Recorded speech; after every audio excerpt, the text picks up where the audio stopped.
Weekend na naman mga kababayan, kung magpapatuloy ba ang maaliwalas na panahon na nararanasan sa malaking bahagi ng bansa hanggang sa ating rest days? Abay, alamin natin kay Pag-asa Weather Specialist Benison Estereha.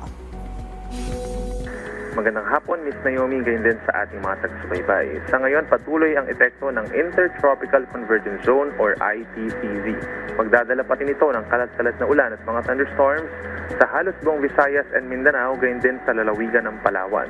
Pag-ingat sa mga biglaang malalakas na ulan na nagdudulot ng flash floods or landslides.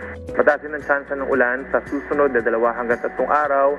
Dito naman sa silangang parte po ng Luzon, lalo na sa may Cagayan Valley, epekto po yan ng northeast monsoon or amihan. May mga light to moderate rains din.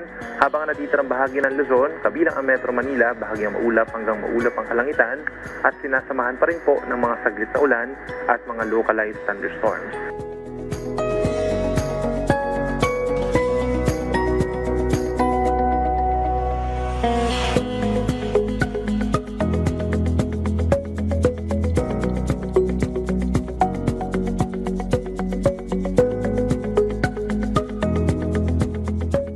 Meron lamang tayong gale warning sa Batanes and Babuyan Islands ngayong araw.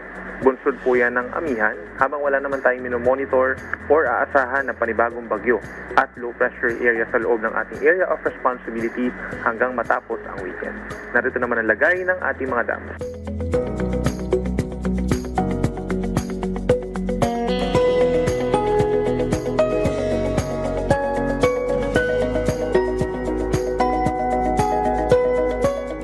Yan po na ang latest mula dito sa Weather Forecasting Center ng Pag-asa. Ako muli si Benison Estereha. Magandang hapon.